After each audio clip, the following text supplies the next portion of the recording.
नमस्कार, आप देख रहे हैं कंज्यूमर इज किंग। मैं हूं आपके साथ कविता थपलियाल।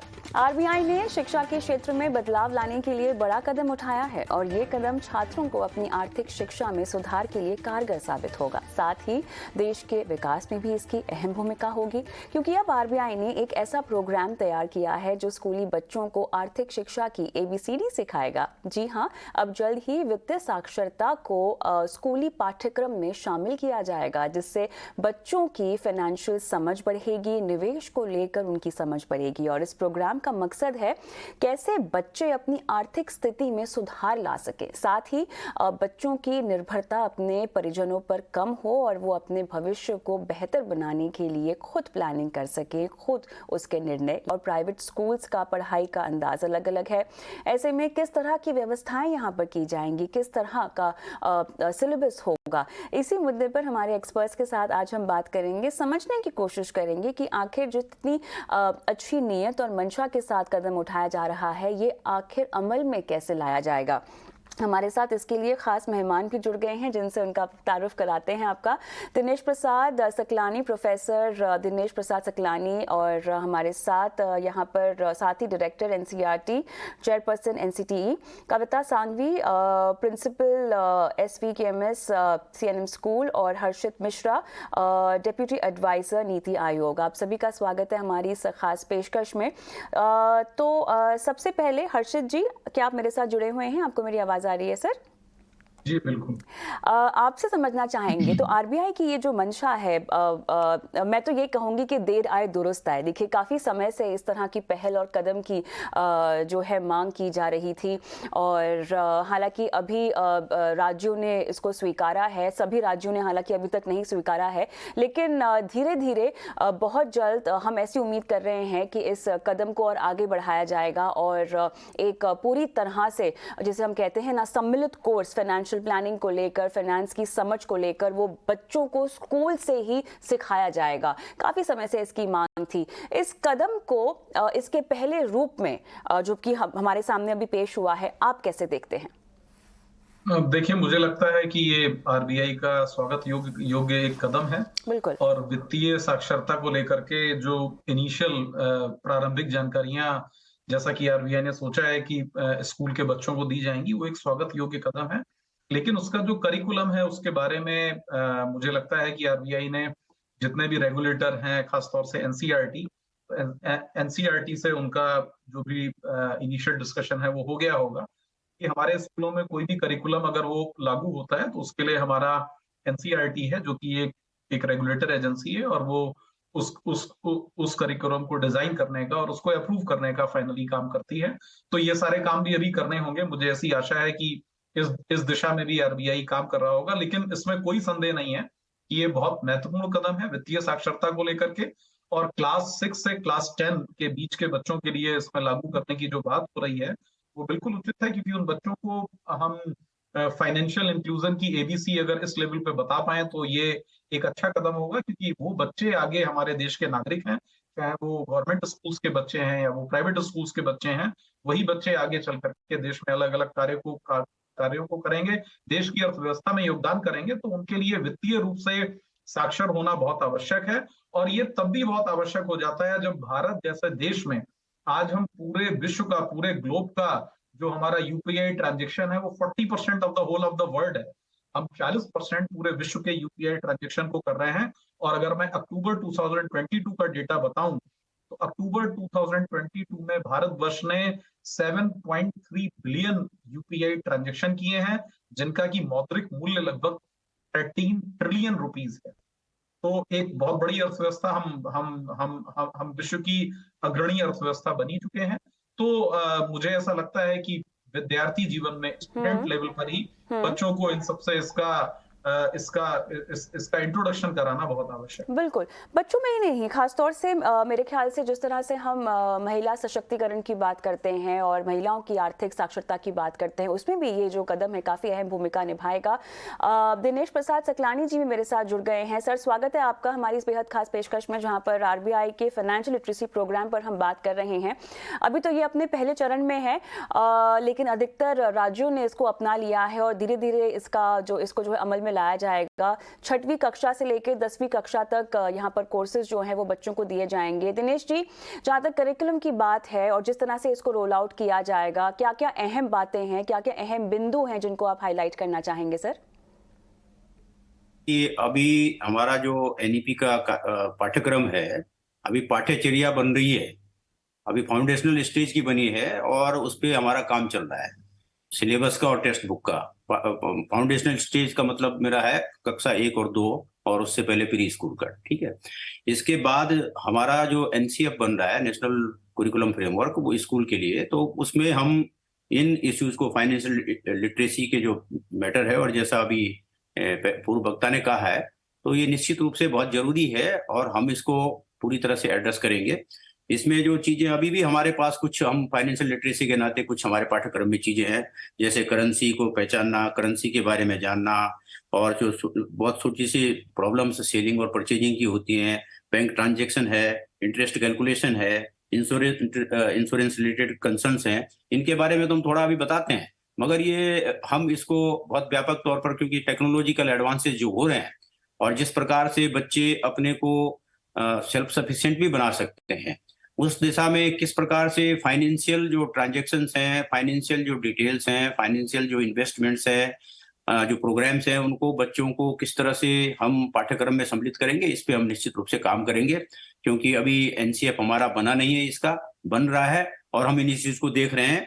निश्चित तौर पे हम इसको इनकॉर्पोरेट करेंगे और ये बहुत जरूरी कदम भी है, क्योंकि बहुत सारी व्यवस्थाएं ऐसी हैं जिनकी वजह से कि देश में हमारी जो बचत की प्रवृत्ति रही है वो बहुत मजबूत है। बिल्कुल।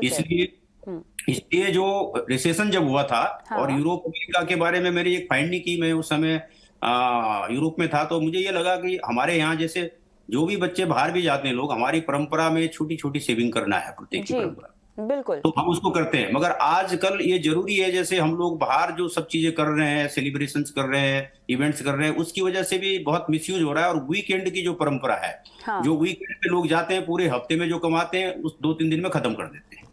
तो इस पे हमें गौर करना है, इससे अवेयर करना है कि हम किस प्रकार से मैनेज करें अपने रिसर्च को। तो पूरी तरह से हम एक होलसम कोर्स की बात कर रहे हैं, जहां पर न सिर्फ आपको इन्वेस्टमेंट ऑप्शंस के बारे में पढ़ाया जाएगा, बल्कि आपको आपके मनी बिहेवियर और फाइनेंशियल डिसिप्लिन और आपका फाइनेंशियल बिहेवियर कैसा होना चाहिए, इस पर भी जानकारी दी जाएगी। तो फिलहाल सर, आप जो कोर्स ड्राफ्ट कर रहे हैं, जो अभी फिलहाल फर्स्ट स्टेज में ही, जैसा आपने कहा, किन किन के साथ बैठकर ये डिजाइन किया जा रहा है, इसका खाका तैयार किया जा रहा है, किन किन के साथ कंसल्टेशन में हैं आप?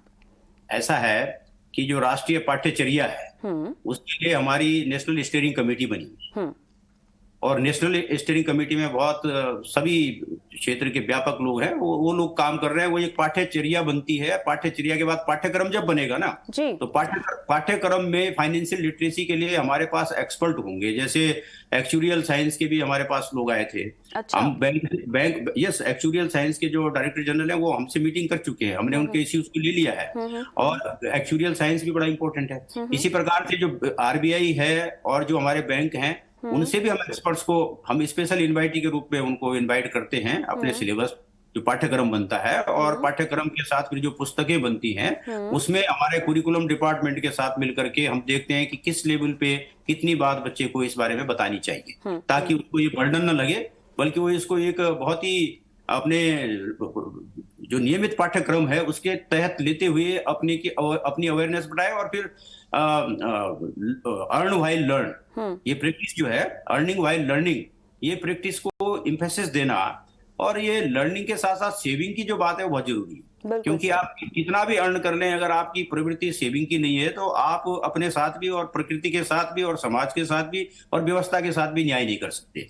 ये अवेयरनेस करना जरूरी है। मेरे ख्याल से बचत को लेकर तो हर भारतीय माँ बाप जो हैं अपने बच्चों को कुछ ना कुछ सिखा ही देते हैं, लेकिन वक्त आ गया है कि हम उसके आगे बढ़े और बचत के साथ साथ निवेश पर भी फोकस करें। अभी जो सिखाने की बात है वो कम हो रही है, अभी खर्च करने की कह रहे हैं आप। जो कंज्यूमर, जो हमारी सभ्यता है, वो कंज्यूमरिज्म को बढ़ावा नहीं देती है, मगर अब बढ़ावा दे रहे हैं हम लोग। तो कंज्यूमरिज्म भी जरूरी है, बट कंज्यूमरिज्म एक लिमिटेड कंज्यूमरिज्म होना चाहिए। अब हम छोटी छोटी चीज के लिए भी बाहर जाके होटल बुक करते अपने घर में नहीं करना चाहते कोई चीज। चलिए कविता जी, अब आपसे मुझे ये समझना है कि इसको अमल में लाने के लिए कौन कौन से अहम बिंदु हैं, क्योंकि अभी देखिए अभी तक तो पाठ्यक्रम बना नहीं है ना। तो किस तरह का पाठ्यक्रम आपको लगता है कि होना ज़रूरी है, तमाम एस्पेक्ट्स को ध्यान में रखते हुए? प्रैक्टिकल नॉलेज की तो हम यहाँ पर बात कर ही रहे हैं, लेकिन ऐसी प्रैक्टिकल नॉलेज जो आपके साथ ज़िंदगी भर रहने वाली है, क्योंकि फाइनेंशियल एजुकेशन, इन्वेस्टमेंट एजुकेशन की हम बात कर रहे हैं, ये आपके ज़िंदगी के हर पहलू में शामिल हो जाएगी, क्योंकि ये आपके जेब से जुड़ी हुई है और आपकी लाइफ का एक ऐसा पहलू है जो अगर गड़बड़ा गया तो आपकी जिंदगी काफी हद तक गड़बड़ा सकती है। क्या क्या चीजें पाठ्यक्रम में होनी चाहिए, किन किन एस्पेक्ट्स पर फोकस करना चाहिए, Kavita ji? So first of all, अगर I'm very thankful कि ये करिकुलम आ रहा है, because definitely बहुत ही जरूरी है।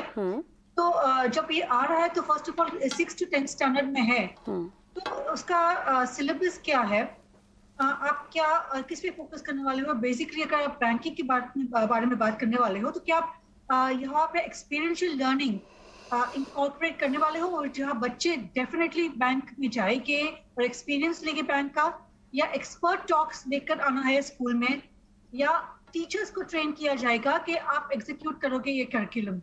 तो ये एक फोकस होना चाहिए कि who's going to be teaching it? Is it going to be the teachers? Is it going to be the experts coming in? Is it going to be a joint committee of coming together? और उसकी number of periods क्या होंगे? Number that means जो हमारे school में periods होते हैं पढ़ाने के लिए, तो क्या ये 2 periods a week, और is it going to be a completely एक ब्लॉक पीरियड होना चाहिए पढ़ाने के लिए? उसके बाद वो असेसमेंट कैसे होगा? तो आप ये डेफिनेटली एक पेन एंड पेपर तो नहीं होगा, it has to be something which has to be project based. Project based अगर आप बच्चों को ये बता सकते हैं कि आप अपना फाइनेंशियल प्लान क्या करने वाले हो, आपको अगर 200 रुपए दिया है तो आप कैसे बचाने वाले हो, कहाँ पे इन्वेस्ट करने वाले हो, तो what is the project based, उसके रूब्रिक्स क्या होंगे? तो वी आर लुकिंग फॉरवर्ड कि हमें वो गाइडेंस मिलेगी in terms of curriculum, in terms of teacher training, in terms of allocation of periods, in terms of the infrastructure and resources needed. तो resources भी क्या चाहिए स्कूल के तरफ से? अगर हमें फील्ड विजिट्स करनी है, प्लेसेस को विजिट करना है, एक्सपर्ट्स को बुलाना है, तो क्या क्या चाहिए हम लोगों को? तो डेफिनेटली अगर ये सब हमें मिल जाता है तो we be very much ready कि नेक्स्ट ईयर एकेडमिक ईयर 23-24 में ये इम्प्लीमेंट कर सकते हैं, which is very very progressive. बिल्कुल सही। तो हर्षित जी, मेरे ख्याल से कविता ने जो सवाल उठाए हैं आपके पास काफ़ी हद तक इनका जवाब हो सकता है। बताएं सर, कैसे इसको इम्प्लीमेंट किया जाएगा और जो जो चैलेंजेस हैं उन पर कैसे गौर फरमाया जा रहा है? देखिए, फाइनेंशियल लिटरेसी का जो इंटरवेंशन है, इसको हमें नेशनल एजुकेशन पॉलिसी के ओवरऑल डोमेन में देखना है। बिल्कुल सही। जिन बातों का जिक्र एक्सपीरियंशियल लर्निंग का, प्रैक्टिकल टीचिंग का, होलिस्टिक लर्निंग का, 21st सेंचुरी स्किल्स का, तो ये जो आरबीआई ने ये प्रस्ताव किया है और अब इसमें एनसीईआरटी काफी सारा काम करेगा, ministry of education, NITI Aayog भी इसमें अपने विचार व्यक्त करेगा। ये पूरा का पूरा काम, ये पूरा का पूरा स्किल जो है, ये one of the 21st century skill है, जिसको कि नेशनल एजुकेशन पॉलिसी ने जोड़ दिया है। फाइनेंशियल लिटरेसी, लीगल लिटरेसी, कई सारी ऐसी चीजें हैं जो हमारे नेशनल एजुकेशन पॉलिसी 2020 डॉक्यूमेंट में उनके बारे में पॉलिसी ने रिकमेंडेशन किया है, और पॉलिसी ने कहा है कि these are 21st century skills, और इन स्किल्स को हमें होलिस्टिक वे में अपने स्टूडेंट्स को प्रदान करना है। तो उसमें कोई भी दो राय नहीं है कि ये होलिस्टिक होगा, ये एक्सपीरियंशियल होगा, और इसमें जो इवेल्युएशन होगा वो क्रेडिट बेस्ड होगा, क्योंकि national education policy credit based evaluation की बात करती है। वो कहती है कि there will be ABC, academic bank of credit. Academic bank of credit के थ्रू इसका इवेल्युएशन होगा। इसका फाइनेंशियल लिटरेसी का इवेल्युएशन कन्वेंशनल इवेल्युएशन या परंपरागत इवेल्युएशन नहीं होगा कि इसमें रोट लर्निंग हो, इसमें पेपर आए, इसमें एग्जाम हो। इसका क्रेडिट बेस्ड इवेल्युएशन होगा, और ये इसमें एक्सपीरियंशियल लर्निंग का कंपोनेंट, इसमें बैंक विजिट का कंपोनेंट, इसमें एक्सपर्ट को इनवाइट करने का कंपोनेंट, ये सारे कंपोनेंट इसमें एनसीईआरटी की तरफ से, मिनिस्ट्री ऑफ एजुकेशन की तरफ से, नीति आयोग की तरफ से इसमें ज्यादा से ज्यादा ऐड ऑन होने की संभावना है, क्योंकि जब यही सारे कंपोनेंट इसमें ऐड होंगे तभी ये प्रैक्टिकल स्कोर बन पाएगा, और इसके जो डिजायर्ड आउटकम है वो आउटकम एक टाइमलाइन में अचीव हो पाएंगे। तो मुझे लगता है ये पूरा का पूरा एक एक्सपीरियंशियल कोर्स होने वाला है, जिसमें बच्चे अपना छोटा मोटा बजट भी बना सकते हैं, बच्चा अपना छोटा मोटा एक प्रोजेक्ट प्लान भी करेगा कि उसको कैसे क्लास 6 का बच्चा एक अपनी फैमिली का बजट बनाने का उसका प्रोजेक्ट है और वो कैसे उसको करता है, और अगर वो उसको सही दिशा में करता है, अपने टीचर के माध्यम से करता है, तो उसको उस तरह से उसके क्रेडिट स्कोर को क्रेडिट किया जाएगा। तो मुझे लग रहा है इस तरह से ये एक हमारी व्यापक 21st सेंचुरी स्किल होगी, और ये जैसा कि एनईपी ने एम्फसाइज किया है उसी दिशा में आरबीआई का एक ये प्रस्ताव है जिसको कि अमली जामा पहनाने का काम NCERT, ministry of education, NITI Aayog और भी जो इसके स्टेक होल्डर हैं इन सबको एक साथ में करना। तो सर यहाँ पर आर्थिक आज़ादी की एक सीख देने की बात हो रही है बच्चों को। हमें ये समझाएं कि इसकी शुरुआत बचत, खर्च, निवेश की समझ से तो होगी, लेकिन क्या आगे चलते हुए जैसे कि आपकी कक्षा बढ़ेगी तो ऑब्वियसली इसकी पढ़ाई का लेवल भी तो बढ़ेगा। कहीं ना कहीं निवेश के जो विकल्प हैं, फाइनेंशियल मार्केट्स को लेकर समझ, तमाम तरह के इन्वेस्टमेंट ऑप्शंस को लेकर समझ, क्या ये समझ भी बच्चों को 10th स्टैंडर्ड तक जो है वो दी जाएगी, या इसके लिए कोई अलग स्पेशलाइज्ड कोर्स होगा जो बाद में बच्चों को करना पड़ेगा?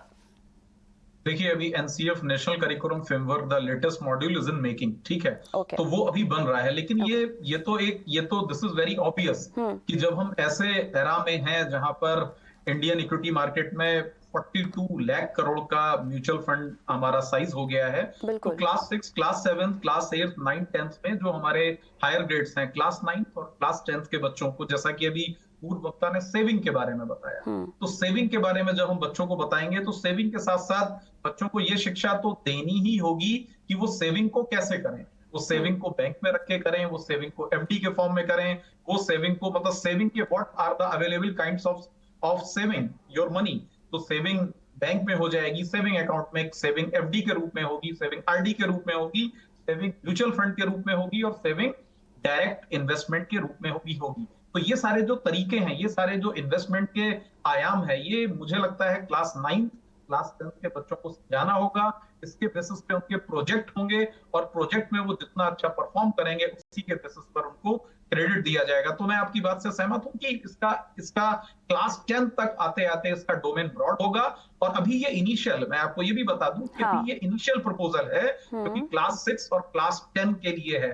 4-5 साल के बाद जब भारत सरकार इसका इवेल्युएशन करेगी, तो अगर हम इसके आउटकम को अचीव कर पा रहे होंगे, तो मुझे पूरा विश्वास है कि इसको क्लास 11 और क्लास 12 में भी एक्सटेंड किया जाएगा, क्योंकि ultimately you are going to be a citizen of the country, और उसके बाद सभी कुछ फाइनेंसेस पे डिपेंड करता है, सभी कुछ इकोनॉमी पे डिपेंड करता है, और इकोनॉमी इस देश की बहुत बड़ी आवश्यकता है, और वो अक्रॉस द सेक्टर एक दूसरे से संबंधित है, चाहे वो शिक्षा का क्षेत्र हो, चाहे वो एग्रीकल्चर का क्षेत्र हो, चाहे वो स्पोर्ट्स का क्षेत्र हो, कोई भी क्षेत्र हो। बच्चा किसी भी क्षेत्र पे अपना कैरियर बनाना चाह रहा है, चाहे वो एक फार्मर ही बनना चाह रहा है, या वो एक स्पोर्ट्समैन बनना चाह रहा है, या वो एक बॉलीवुड स्टार बनना चाह रहा है, इकोनॉमी और फाइनेंस से उसका सामना आगे आने वाली जिंदगी में होने ही वाला है। तो मेरा ऐसा मानना है कि आगे के जो मॉड्यूल आएंगे, जब हम 4-5 साल के बाद इसका रिव्यू करेंगे, तो रिव्यू करने के बाद ऐसी संभावना हो सकती है, based on the inputs received from the students, कि इसको क्लास 11 और क्लास 12 में भी एक्सटेंड किया जा सके। बिल्कुल। दिनेश जी, मुझे आपसे अब ये समझना है कि इसको तो स्टेट बोर्ड्स में इम्प्लीमेंट किया ही जाएगा, लेकिन देखिए जिस तरह से बच्चे आजकल अपने माता पिता जो है अपने बच्चों को एजुकेशन देने के बारे में सोचते हैं, वो उनको सबसे बेस्ट से बेस्ट एजुकेशन देना चाहते हैं, जहाँ पर वो उनको ग्लोबल बोर्ड, इंटरनेशनल बोर्ड्स वाले स्कूल्स में डालना चाहते हैं। अब ऐसे में उस तरह के जब बोर्ड्स की बात होती है, वहाँ पर काफ़ी हद तक एक्सपोजर उनको मिल चुका होता है, जिन मुद्दों की बात हम कर रहे हैं, जिनके टॉपिक्स की हम बात अभी कर रहे हैं। कैसे हम इंश्योर करें कि हम जो एजुकेशन अपने बच्चों को फाइनेंशियल लिटरेसी की अब देना चाह रहे हैं, जिसका खाका तैयार हो रहा है, वो जो पढ़ाई ऑलरेडी हो रही है ग्लोबल बोर्ड्स के स्कूल्स में, उससे टक्कर दे पाए, उससे एट पार हो? दिनेश जी, ये जैसे एकेडमिक बैंक ऑफ क्रेडिट की बात है, नेशनल क्रेडिट फ्रेमवर्क बन चुका है, और 18 अक्टूबर को वो देश के लिए फीडबैक के लिए भेजा गया, पब्लिक के फीडबैक के लिए। हर चीज का क्रेडिट मिलेगा बच्चे को शुरू से, और वो क्रेडिट जो है वो जितना भी एक्टिविटीज करेगा वो एक्सपीरियंशियल लर्निंग पे बड़ा जोर है, क्योंकि कॉम्पिटेंसी भी उसी से उसकी जो लर्निंग आउटकम है वो रोट लर्निंग पे नहीं होगा, वो परफॉर्मेंस पे होगा। इसमें से तमाम स्किल्स हैं जो कि निश्चित रूप से बच्चे को इनेबल करेंगी प्रोफेशनल लाइफ के लिए। जितनी भी स्किल्स हैं 21st सेंचुरी की, वो सारी स्किल्स बच्चे को बताई जाएंगी और ट्रेडिशनल जो स्किल्स हैं वो भी बताई जाएंगी। इसलिए लोकल मास्टर ट्रेनर की भी बात की गई, जितने प्रकार की भी। और जो ग्लोबल की बात है, निश्चित रूप से ये ग्लोबल पैरामीटर्स पे ही काम हो रहा है। और ग्लोबल कॉम्पिटेंसी जो है ये एक्सपीरियंशियल बेस्ड जो लर्निंग है उसी से मापी जाती है। जो लर्निंग आउटकम्स हैं वो एग्जाम लेकर के नहीं होते हैं, परफॉर्मेंस एक्टिविटी और प्रोजेक्ट के आधार पर होते हैं। तो जो भी माँ बाप इस बारे में सोच रहे हैं उनको ये सोचना चाहिए कि जो एजुकेशन पॉलिसी NEP 2020 बनी है, और जैसे कि अभी पूर्व वक्ता ने कहा है, उसके हिसाब से हमारा जो एजुकेशन मिनिस्ट्री का और NCERT का जो मैंडेट है वो ये है कि हर बच्चे को फाइनेंशियली वाइबल बनाना, लिटरेट बनाना, और इन्वेस्टमेंट कहाँ करना है, कैसे करना है। जो एक्चुअरी के जो डायरेक्टर जनरल मिले थे उनसे भी हमारी ये बात हुई कि जो भी हमारे पास पूंजी उपलब्ध है उस पूंजी को हम किस प्रकार से मैक्सिमम उससे बेनिफिट ले सकते हैं। हमारे प्राचीन परंपरा में भी आप देखते हैं गिल्ड थे, गिल्ड बहुत सारे गिल्ड थे, निगम, श्रेणी, पूग, ये सब क्या करते थे, ये जो है अक्षय निधि के रूप में लोगों की पूंजी अपने पास रखते थे, अक्षय निधि। और मंदिरों में भी ये अक्षय निधि रखी जाती थी।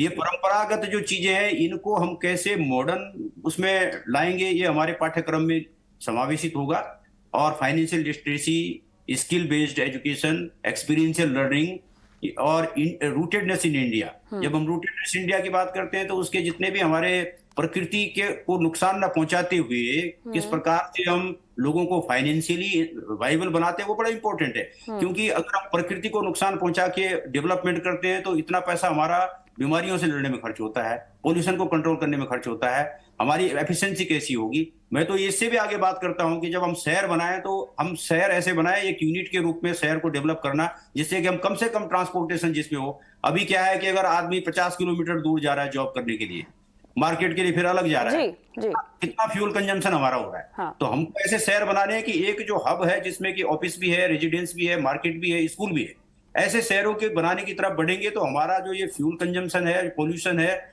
और तो जो हमारा मॉडर्नाइजेशन की बात हो रही है जहां पर फाइनेंशियल लिटरेसी काफी अहम भूमिका निभाता है। लेकिन कविता, मुझे ये बताएं कि आपके अब तक के अनुभव में अब अगर ऐसा कुछ हो रहा है, अपने आप में बहुत अच्छी बात है, हम सब इसका स्वागत करते हैं। किस तरह का बदलाव समाज में आता हुआ आप देख रही हैं? तुरंत तो होने वाला नहीं है, देखिए अभी अमल में आएगा, थोड़ा समय लगेगा। इसका जो इम्पैक्ट है वो तो हम इवेंचुअली तब आते हुए देखेंगे जब बच्चे पढ़ लिख कर अपनी जिंदगी अपने पैरों पे खड़े हो जाएंगे। लेकिन जिस तरह के बदलाव की हम अभी चर्चा कर रहे हैं, ये बदलाव किस हद तक कामयाब होता हुआ आपको दिखाई दे रहा है, असली शक्ल में बदलता हुआ कितना दिखाई दे रहा है? साथ ही महिलाओं में, जैसे कि हम कहते हैं कि अपने फाइनेंसेस को लेकर थोड़ी सी समझ कहीं ना कहीं कम हो जाती है, हालांकि ये स्थिति भी अब बदल रही है। लेकिन अगर स्कूल से ही आप बच्चों को और बच्चियों को जो है अपनी पैसों की बागडोर अपने हाथ में रहना लेकर चलना सिखा दें तो कहीं ना कहीं कहानी में बहुत बड़ा ट्विस्ट आ जाएगा। क्या कहती हैं आप? 100%। फर्स्ट ऑफ ऑल मैडम, मैं आप बताना चाहती हूँ कि हमारे टीचर्स को भी फाइनेंशियल लिटरेसी नहीं पता है। बताइए, ये तो बिल्कुल सही पॉइंट बताइए आपने जी, बिल्कुल। दिनेश जी, हर्षित जी, आप सुन रहे हैं पहले यहाँ पर, जब आप, क्योंकि आप मॉडल डिजाइन ही कर रहे हैं तो मेरे ख्याल से ये पहला पड़ाव होना चाहिए आपका इसको इम्प्लीमेंट करने के लिए कि पहले टीचर्स को जो है इसकी समझ दी जाए और इसकी जरूरत जो है वो समझाई जाए। जी कविता जी। 100%। तो फर्स्ट ऑफ ऑल यहाँ पे एक स्टूडेंट नहीं गेन करने वाला है, एक टीचर गेन करने वाली है, एक पेरेंट गेन करने वाला है, बिकॉज पेरेंट्स भी they learn through the students. बिल्कुल सही। तो यहाँ पे आप एक सिर्फ बच्चे को एम्पावर नहीं कर रहे हो, आप पूरे कंट्री को एम्पावर कर रहे हो थ्रू द स्टूडेंट। अगर स्टूडेंट है तो उसके पीछे पेरेंट्स इन्वेस्टेड है, ग्रैंड पेरेंट्स इन्वेस्टेड है, टीचर्स इन्वेस्टेड है, कम्युनिटी इन्वेस्टेड है, तो पूरा कम्युनिटी आप अपलिफ्ट कर रहे हो। तो I see a huge change. First of all, the minute a child is given money and to sort, ये प्रोजेक्ट आया है, आपको डिसाइड करना है कहाँ पे इन्वेस्ट करना है, तो आपने डिसीजन मेकिंग पावर दिया है वो बच्ची को। तो एक डिसीजन मेकिंग का भी एक कॉन्फिडेंस आ जाता है कि मैंने ये डिसीजन किया, अगर मैं फेल भी हुई तो मेरे टीचर है मुझे प्रोटेक्ट करने के लिए। तो प्रोटेक्शन भी आ गया, कॉन्फिडेंस भी आ गया, डिसीजन मेकिंग भी आ गया। तो स्लोली आपने देखा कि इन्वॉल्वमेंट भी आ गया। तो स्लोली आप अगर देखो कि 1-2 साल में तो I see a huge change with the students and obviously in the country। तो मैं तो ये कुछ ज्यादा ही देखने वाली हूँ 5-10 सालों में कि नेक्स्ट टाइम हम देखें कि अपनी लेडीज जाके डिसीजन करेगी स्टॉक मार्केट में, जो मेजॉरिटी जो मेन है वहां पे बेसिकली हम लोग लेडीज को देखें कि वो फील्ड में है, तो विच is very very important I feel. चलिए, तो यहाँ लीडिंग बिल्कुल, तो आशा की एक किरण, उम्मीद की एक किरण यहाँ पर जगती हुई दिखाई दे रही है। बस हम सब यही उम्मीद करते हैं कि फटाफट जो है पाठ्यक्रम को निर्धारित किया जाए और उसको अमल में लाया जाए और सभी को इसका फायदा मिले। बहुत बहुत धन्यवाद आप सभी का इस खास पेशकश में शामिल होने के लिए। और कंज्यूमर इज किंग के आज के एपिसोड में इतना ही, मुझे भी इजाजत दें। नमस्कार।